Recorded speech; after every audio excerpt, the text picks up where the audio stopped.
Menos um. Menos um. Menos um, menos dois, menos três, gente. Menos 3. Não tem conversa, né? Cunha, Dilma e Renan. Não adianta você ter, sei lá, esse, entre aspas, né, pragmatismo, né? O Renan sempre se vendeu como o sujeito da governabilidade, papo furado, né? Essa PEC do teto, Jorge Viana, pode até encher o saco, mas ele vai ficar 15 dias na presidência do Senado, vai passar de qualquer maneira. Dá para ver a governabilidade, né, Mário? Pois é, dá para ver a governabilidade. Dá para ver. Esse sujeito estava obstruindo a justiça. A justiça. Você está fazendo só. Você está sendo um pouco injusto, porque ele garantiu a governabilidade da Dilma Rousseff por um tempão. Condições. A desgovernabilidade, né? Ele está lá para se salvar da cadeia, como todos eles. Só pensa nisso, só faz isso. E aí... outra coisa, não articule, não conspira para outra coisa, desde o começo do mandato dele. E aí, ó, seguinte, a legalidade tem que imperar. Se valeu para o Cunha, tem que valer para ele, né? Ele é réu, né? O entendimento do Senado, aliás, do STF, se encaminha para... Estava 6-0 quando o Toffoli pediu vista, né? Não tem conversa, não tem assim, não pode afastar o Renan, porque o Renan é essencial. Não, olha, queridos, a legalidade tem que estar, a segurança jurídica tem que ser garantida. Né? E amanhã ele vai. Amanhã a liminar vai ser aprovada ali no julgamento do STF por todos eles, exceto 2. O Dias Toffoli e o Lewandowski, porque o Gilmar Mendes, como a gente vai viajar. Vai fora. O Gilmar Mendes, o Barroso não vota, o Barroso não vota porque está impedido, por causa do escritório que foi que moveu. Agora, não é a primeira vez que juiz... Bom, olha, veja. Agora, como é que pode um ministro do STF... Tem viagem mais importante do que um julgamento desse, não? Ele sempre viaja nesse julgamento. No julgamento anterior também, ele tinha viajado. Francamente. Ele dá grandes declarações à imprensa, nesse caso dizendo que o Marco Aurélio Mello deveria sofrer o impeachment, e depois vai embora. Porque é uma posição indefensável a dele. Ele sabe que e só, sei lá, só sobrou... Enfim, a gente aqui não, porque alguns leitores, vocês estão sendo ingênuos. Não tem ingenuidade nenhuma, aqui tem princípio. Ingênuo pelo quê? A gente acabou de derrubar o Renan Calheiros. Pois é, princípio é princípio. Se você não age por princípios, né, há limites para você ser pragmático. As fronteiras não são tão sem limites. Mas, Mário, eu gostei do argumento dos advogados do Senado. O Cunha podia ter usado esses argumentos, né? Que ele só podia, já que é impedido de assumir a presidência, então que seja só impedido de assumir a presidência quando tiver que assumir, né? É muito conveniente, né? Mas não vai colar. Não colou com um, é a questão da jurisprudência, né? Como você bem falou. Claro. Para um vai ter que valer para outro, não tem como. E em relação à questão do pragmatismo também, é furada, porque, como nós dissemos aqui, o Jorge Viana está fazendo o jogo do Renan Calheiros. Aliado. É lógico. Esse anúncio... Em tudo. Esse anúncio que ele fez aí, o pessoal da imprensa repercutiu e tá falando assim, vamos mudar, vamos mexer na PEC do... Não vou tirar a PEC do teto da pauta. É mentira. É mentira. Ele está fazendo o jogo do Renan justamente para criar esse anúncio e falar, tem que deixar o Renan. É mentira. O Viana não tem força para fazer nada. Nada, imagina. Ele tem que cumprir a agenda ali. Se bobear, daqui a pouco ele vira réu também. Ele já é réu, só não é criminal. Como nós lembramos ontem e reforçamos hoje, é um sujeito também que tem que tomar muito cuidado, porque ele estava no grampo ali, falando com o padre do Lula, né, dizendo como é que é, preciso subir a temperatura, preciso enfrentar... obstrução, fazendo obstrução. A gente vai virar o país de cabeça para baixo se o Lula for preso. E ele tem de colocar a família na frente, porque se prenderem também a mulher e os filhos do Lula, daí sim que a gente vai para o pau. Olha, tem que repetir essa gravação, né? Tem que repetir. Eu pus hoje.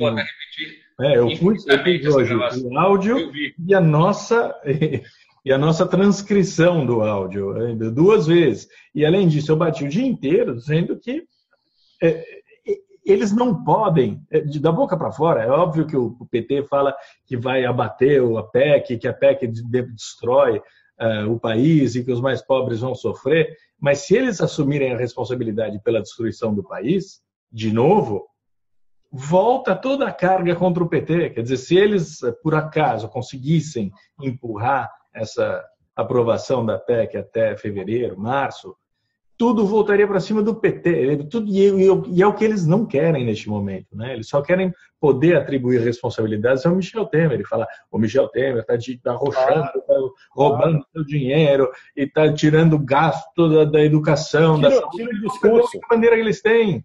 Tira o discurso, exatamente. Tira o discurso. Eles não vão fazer coisa nenhuma. O PT vai sair correndo. Humberto Costa já falou que não ia mais nem insistir com o negócio do abuso de autoridade. Eles entendem que a coisa mudou, né? Mudou. Não há como ser tão desrespeitoso com a vontade popular, digamos. Agora, ele não pode. O presidente do Senado tem uma coisa importante, que é o seguinte: tudo ali, embora ele tenha a prerrogativa de colocar o tema na pauta, ele não pode simplesmente romper os acordos com as lideranças, com o governo, um negócio todo ali combinado, porque essa combinação não envolve um tema só, envolve uma série de outros temas, inclusive, muitas vezes, nesse tomar lá da cá, temas que beneficiam o próprio interesse, né, desses partidos menores. Então, assim, não tem como. Se ele assume o Viana e ele fica nessa... e ele pensa em tirar da pauta, aí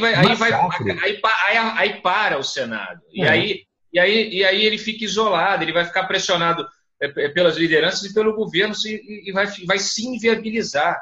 E ele também precisa se viabilizar da própria governança ali dentro do... O Renan Calheiros nunca apostou em governabilidade nenhuma, o Renan Calheiros sempre apostou no caos. O Renan Calheiros é o caos. Que entendam, ele é o caos. Ele é a insegurança jurídica. É impossível fazer uma limpeza se o Renan Calheiros continuar onde está. Há quanto tempo nós falamos isso? Há 2 anos, desde que ele começou a falar sobre o impeachment. O único partido é ele mesmo. Tudo. A gente fala isso. É uma limpeza necessária. Vocês viram ontem, nós demos, no mês passado, como ele colocou ali, em regime de urgência, a votação aprovar o regime de urgência de votação, né? Da PL do abuso de autoridade. E ontem o Lauro Jardim deu o trechinho do filme, nós depois demos também. É uma vergonha.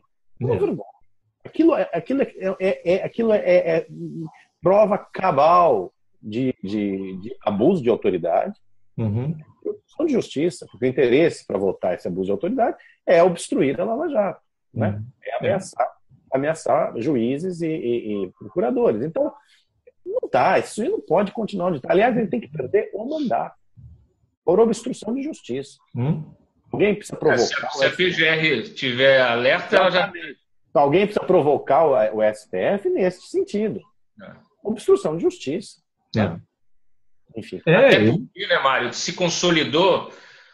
Se o PGR foi precipitado quando pediu a prisão dessa turma toda lá atrás, né, por causa da delação, né, só com a delação do Sérgio Machado, tudo que veio depois só confirmou a delação do Sérgio Machado. Então, motivo não falta para voltar a pedir a prisão dessa turma toda. E a gente sabe que o diretor da Odebrecht, o Cláudio Mello, falou, são 22 milhões de reais distribuídos pela empreiteira para a trinca ali do Renan Calheiros, Romero Jucá, Eunice Oliveira. As coisas... É uma avalanche isso daí, né? Não é que são 12 inquéritos. A gente sabe o que é o Renan Calheiros, a gente não tem que ficar aqui lembrando. A gente sabe o que é o Renan Calheiros há 300 anos. E não é uma nova crise, é a mesma crise. Claro. E é uma crise que vai durar até que essa gente toda seja varrida do mapa. Estão todos implicados na Lava Jato, estão todos maquinando contra a Lava Jato, estão todos usando seus cargos indevidamente, legislando em causa própria. Não é que está se criando uma crise nova. A crise está presente. Ora ela aumenta de temperatura, ora ela diminui de temperatura. E quando você vê alguém se mexendo, é sempre pelo mesmo motivo. Você vê a emenda da meia-noite do Rodrigo Maia, Rodrigo Maia vai aparecer. Claro. O Rodrigo Maia vai pintar nessas delações. Eu não tenho a menor dúvida sobre isso e espero poder escrever sobre isso. Porque todo mundo que se mexe pelo mesmo motivo. É isso. Né? E essa crise... Não, e quando você vê que ele está caindo pelo mesmo motivo que caiu há quase uma década, parece que é a política sempre correndo atrás do próprio rabo, né? Quer dizer, a gente está vivendo um problema de 10 anos. Porque é um problema que não foi resolvido há quase 10 anos. É como o mensalão. Exatamente. Quando você não resolve, esse problema persiste. Ele só fica incubado, mas uma hora ele explode outra vez. Só piora. Então, assim, a culpa ainda é de quem protegeu o Renan lá atrás. Né? Não há como. Aliás, essa Mônica Veloso, como você bem lembrou, né, Cláudio? Mulher poderosa, hein? Fez ali uma... Eu fiquei na dúvida se era... Se a urucubaca é da amante ou da patroa, né?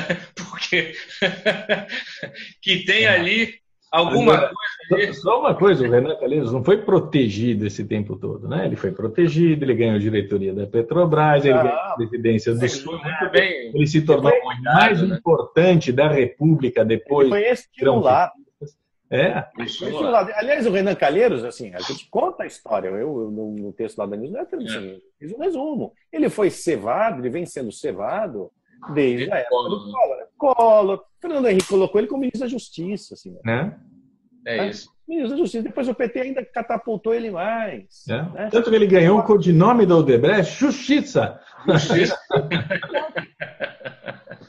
É o codinome dele. O codinome dele é Justiça. É o cargo, é o codinome e é tudo que ele quer melar. É isso. Fazer justiça mesmo. Olha, esses casos são impressionantes. A gente não tem nem tempo para falar de reforma da Previdência, coisas importantes do país.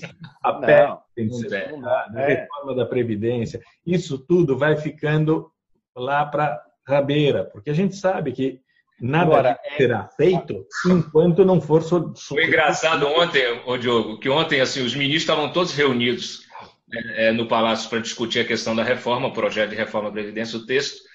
E a partir do momento que eles foram saindo, eles estavam fechados lá, começaram a sair, começaram a ser questionados em função da queda do Renan. Aí todo mundo assim, como assim? A gente entrou agora na reunião, saiu, já caiu. Eles achando que iam responder, tem que responder pergunta difícil da Previdência, né? Mas não, é outra coisa. E os acontecimentos se precipitam, né, como se dizia antigamente, de tal forma que o fato do Eliseu Padilha, ministro-chefe da Casa Civil, ter tido os bens bloqueados, virou uma questão só menos perto do Renan. Então, assim, não é só a agenda, digamos, a positiva, né? Que a gente deixa de discutir. Tem outras coisas também que são inacreditáveis, né? E que acontecem que você falou a calamidade de Minas Gerais. Os caras não têm dinheiro para pagar salário mais. Isso, está passando tudo ao largo. O Fernando Pimentel, que está fugindo da justiça, instalado no Palácio do Governo de Minas Gerais, decreta estado de calamidade, não tem dinheiro para pagar. Sendo que aumentou um monte de salário, fez um monte de besteira. Eu acho que, sinceramente, esses governadores que fizeram essas besteiras, né? Essas lambanças, né? Eles não deviam ter o direito de decretar estado de calamidade. Eles são a calamidade. Eles são a calamidade. No caso do Fernando Pimentel, tem que ser preso. É incrível. Não é aceitável que essa situação continue. E o Fernando Pimentel vai acabar exatamente como Eduardo Cunha, exatamente como o Renan Calheiros, exatamente como o Lula. O que está no Rio de Janeiro é adiar um final que é inexorável. Inexorável. Eles podem montar o pacote que quiser, eles podem garantir o foro privilegiado aqui ou ali, mas eles acabam se ferrando, porque não há como resistir a essa onda. Os ministérios públicos desses estados tinham que fazer igual está acontecendo no Rio de Janeiro. É que o Cabral está lá preso, teve indisponibilidade de 1 bilhão de bens, aí muita gente ficou assim, deve ser a da Calicut. Não, aí é por conta justamente daquelas ações, essas políticas de concessão de benefício tributário, que tem também a sua parcela de corrupção por trás disso, mas que tem a ver com essa falta de gestão, né? essa incapacidade de gestão, ou essa irresponsabilidade na gestão, melhor dizendo, e eles estão tendo que responder também, o Cabral terá de responder também, o Pezão também vai ter de responder, por esses crimes, né? de você quebrar um Estado. Né? Então, tem que acontecer a mesma coisa com o Pimentel, não é só acrônimo e etc. Ele tem que também, o pessoal tem que mexer, a tirar a bunda da cadeira e começar a processar, a denunciar esses gestores, porque isso aí realmente A Dilma sofreu impeachment? Que vai por gerações, né? Que tem um efeito geracional. A Dilma sofreu impeachment, mas não foi convenientemente punida. Não só ela manteve os direitos políticos, mas ela tinha de ter sido processada pelo crime que nós vamos pagar por gerações. O estelionato provocado pelo governo criminoso dela, sabe? O ministro da Fazenda, enquanto fazia pedalada, era o comandante do caixa da propina. Isso daí é inimaginável, é realmente inimaginável. Se a gente pensa no Collor, pelo menos ele tinha o PC Farias, não era o ministro da Fazenda. Aqui nós tivemos os dois ministros da Fazenda mais poderosos, Antônio Palocci e Guido Mantega, eram ao mesmo tempo o ministro da Fazenda, que comandavam todas essas questões de CAD, de Receita Federal, MP, eles tinham todos esses instrumentos na mão, sem contar com a grana do BNDES, que foi o maior financiador, e do Banco do Brasil, o maior financiador da propina, e os caras são os caixas da grana roubada. Isso mostra que do aparelhamento, o PT deu um salto para a apropriação indébita do Estado. Incrível. É o que o Moro chama de institucionalização, né? do crime, né? É inacreditável o que aconteceu. Não existe mais do que aparelhamento. Com escala, não existe nada igual. A gente pode falar de episódios de corrupção, tudo ladrão, tudo bandido no Brasil. A gente só teve ladrão no governo, mas, nesse caso, foi uma escala, exatamente como... E uma ousadia. Disseram. Exatamente. Imagina esse cara, imagina o Guido Mantega numa reunião com empreiteiros, discutindo alguma questão do Estado, da União, falando sobre dinheiro, sobre investimento, e os caras estão olhando para eles e sabem, esse cara é o administrador da propina do partido. Eu estou pagando esse filho da mãe. Esse cara está no meu bolso. Mas não tinha nem essa separação. Vocês podem imaginar o Marcelo Odebrecht conversando com os ministros da Fazenda sobre estádio, rodovia, Belo Monte, usina. Ele olhava e falava, esse cara aí, quanto é que eu dei para ele ontem? Ontem eu dei um cheque de 18 milhões para ele. Na semana passada dei outro de 7. Meu fim da picada, viu? Bom, é isso. Estou ficando escuro aqui. Você está bem escuro. Está escuro mesmo. É o verdadeiro Moro de Veneza.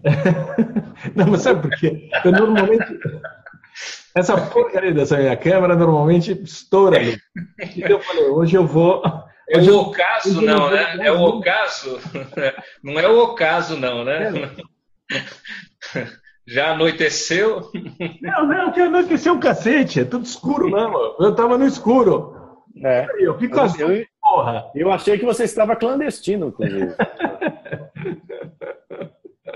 Aí nossos leitores falam que a gente censura, que não dá nada certo, que nos comentar, caixa de comentário. E ainda tem o sócio do site azul. Esse é o motivo de reclamação. O sócio do site é azul. Olha aí, tô azul. Bom. Mas aí não tem jeito. Não. É a luz que entra pela janela aí, pela sua janela bizantina. Né? Senhores, vamos derrubar mais um. Olha, é legal, porque sempre que o Diogo vai dormir, sempre acorda com uma novidade, né? Outro dia você me acordou. Outro dia eu te acordei, mas essa do Renan, você foi do Renan estava dormindo. Essa eu perdi. Essa você perdeu. Foi uma novidade. Quando eu acordei, pô! O Brasil não para. Chega às 6 da tarde, o que a gente vai fazer? Eu achando que não ia ter mais nada. Eu achando que não ia ter mais nada, desci para tomar um café, aí estava falando com o Mário, desliguei o telefone, pum, chegou para mim. Renan caiu, eu falei, não é possível. Corre para o trabalho. É isso. Senhores, bom, até logo. Até amanhã. Até logo, tchau. Tchau.